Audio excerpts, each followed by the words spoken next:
Hey everyone. Thanks for joining late in the day. I've been asked to take a few minutes to give you an update on what we're working on at Abra as it relates to collateralized lending. So we all know the phrase, you should never sell your Bitcoin. That's great, but what do you actually do with the Bitcoin when you don't sell it? So that brings us to this idea of why borrow against crypto instead of selling it in the first place. So if you live in a market where you have capital gains implications, you can avoid tax implications, you can preserve upside potential if you believe Bitcoin is going to Valhalla, as I do, or Ethereum, Solana, whatever your favorite token is that you could potentially borrow against. You can immediately access liquidity. So we've all heard these benefits and advantages to keeping our crypto and borrowing against it. However, if you've been around for more than a couple of years, you know that we've tried this before and it didn't work out so well. So we went through this kind of centralized finance version of lending against Bitcoin and Ethereum. And as I said, it didn't end very well. There's a lot of centralization risks with the 1.0 model, transparency issues. People didn't understand where their collateral was going. In many cases, it went poof out the window. A lot of security vulnerabilities. These were centralized pools of assets. And so if something happened to the centralized pool, basically all of the assets could be gone, right? And not to mention the regulatory challenges that an entire industry faced. So that brings us to today, where now, of course, we have DeFi, and I'm not going to explain DeFi to this room. I spend a lot of my day explaining DeFi to registered investment advisors, wealth advisors, high net worth families. This room gets it. We understand the transparency and the fact that we've got an always on, 24/7, always on, globally accessible network. We get all that. So, however, we generally think these days about yield when it comes to DeFi, and I want to dig in for a minute specifically around lending as it relates to DeFi, right? So, we believe that as DeFi is democratizing finance, enabling financial inclusion because the networks and the protocols are accessible all over the world, we're going to see an entirely new kind of lending model emerge in the next couple of years, right? We're going to see not only decentralized lending platforms based upon peer-to-peer models, but we're also going to see an emerging set of user experiences that take advantage of this that we've never had before, right? Up until now, DeFi has basically only been accessible to the computer scientists in the room or the degens in the room that can really dig in and understand how MetaMask works and how to basically integrate, do key management, et cetera, et cetera. You talk to the average person who might hold some Bitcoin and want to borrow against it, and you explain that model, and you've probably lost them within a minute. And so at Abra, we've developed an entirely new model, which is effectively a hybrid of the best of all of the DeFi protocols that are out there, along with a really simple, easy to access user experience that allows people to access DeFi directly in a very simple, banking-like experience, along with a set of compliance models that prevent things like pooling of funds and all of the issues that we had with the kind of crypto lending 1.0 model. So let me take a couple of minutes and show you exactly the pieces of this, how they play together and how it all works. So the first piece is custody. So with that kind of lending 1.0 model, whether you were doing yield or lending, your collateral went into a big pool of assets, which effectively became a liability on the lender's balance sheets. And when they went bankrupt, everybody had to fight with the bankruptcy court to get their assets back, right? With the new model, you actually legally retain title to your collateral. What does that mean in technical terms? Well, each individual borrower gets their own vault that uses MPC technology, And as a result, there's no commingling of collateral. You actually sign your collateral to a DeFi contract in order to borrow, which you can actually verify on chain. Now, most of our users wouldn't necessarily understand everything I just said, but those of you who understand the tech can recognize that we're actually now starting to use DeFi and smart contracts the way they were, in my opinion, intended to be used, on an individual user-by-user basis. So this idea of kind of segregated accounts and user vaults enables all borrowers or even yield account holders to retain title to their assets, so that if Abra goes away, you're not fighting a bankruptcy court or some other process to get your assets back, which I think is super interesting. So that's the custody aspect of this. The second part is the credit enablement itself. So what does credit enablement mean? So the first part of this is determining what your collateral is. It can be Ethereum, Bitcoin, Solana, et cetera, et cetera.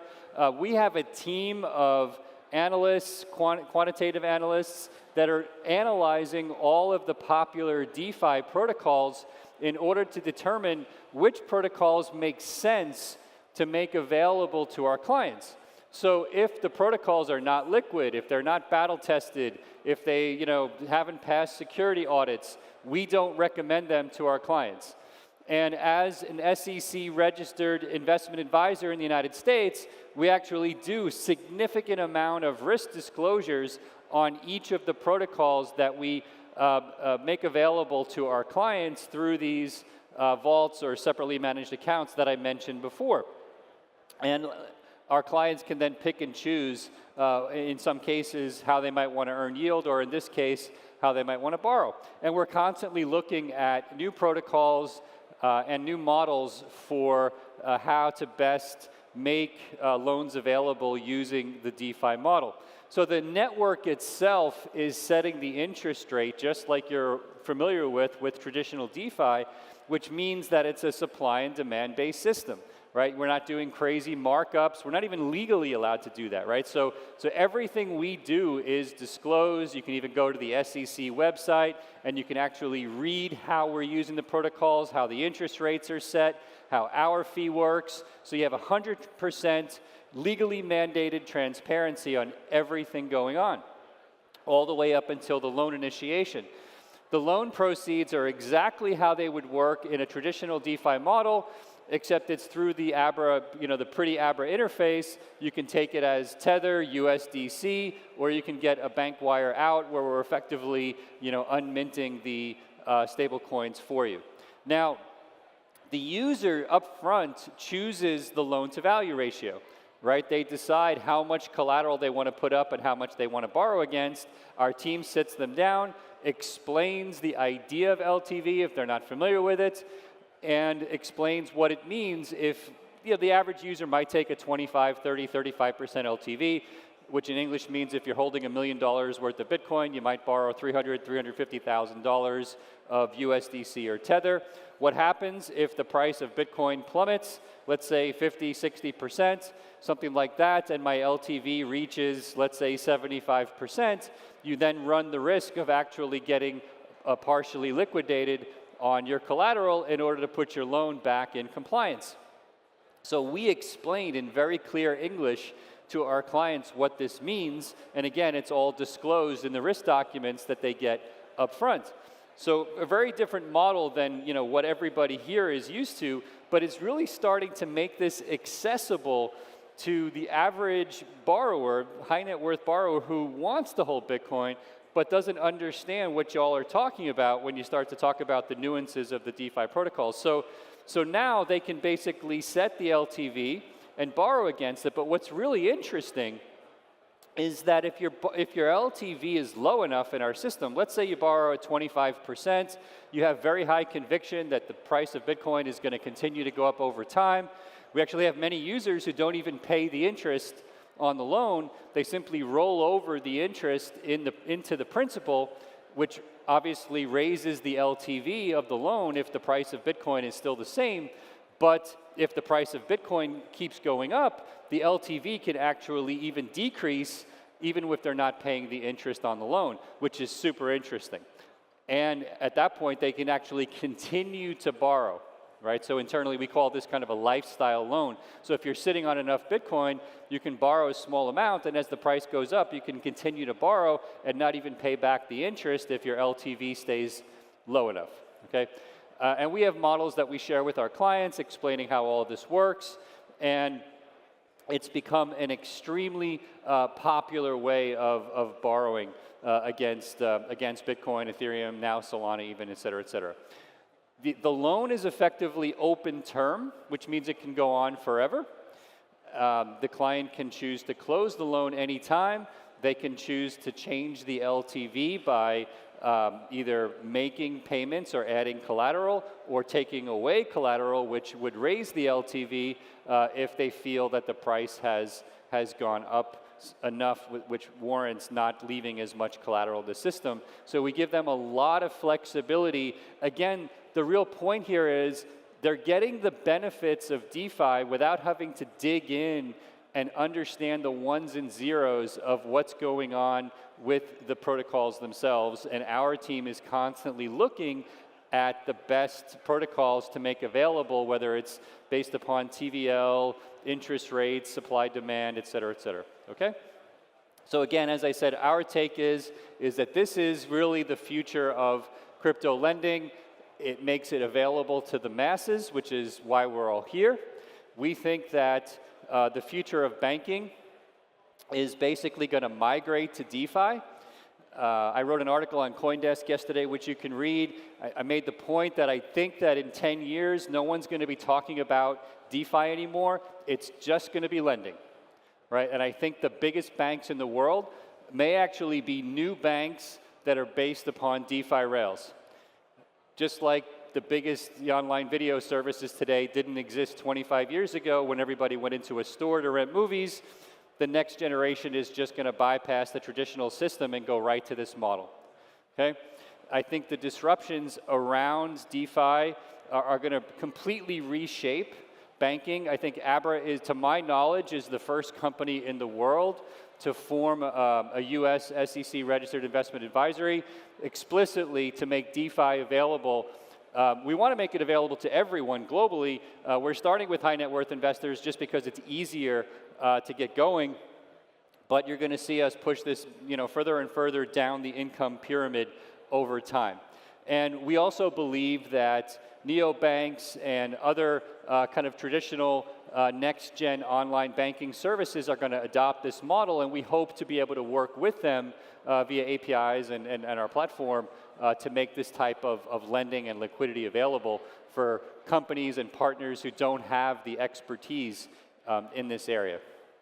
We also think that you're going to see new types of collateral emerging that will be tokenized beyond Bitcoin and kind of layer one tokens. I think you're going to see tokenized real estate and other types of commodities that will become collateralized that can be used in these DeFi lending models through this type of banking system over time. So my basic takeaways for you are very simple. We're here talking about the ones and zeros of DeFi in these halls, but outside we're trying to make it super accessible to people by basically giving them the best user experience possible, making sure they understand the risks, making sure they have a phone number they can actually call when they have a question or don't understand something. And DeFi, because it works 24/7, implies that in many cases we need to be available to our clients 24/7, and we've even built things like monitoring tools so that they can see if the price of crypto is falling on a Sunday night, what the implications are for their LTV, for example. So we hope you'll go check out abra.com. You can see how our lending and yield systems work. If this is something you're interested in, you can obviously just click on Get Started, and the team will contact you. But we hope you'll help us spread the word on this Lending 2.0 model and the benefits that it holds, I think, for the entire planet. Enjoy the show, and thanks for joining.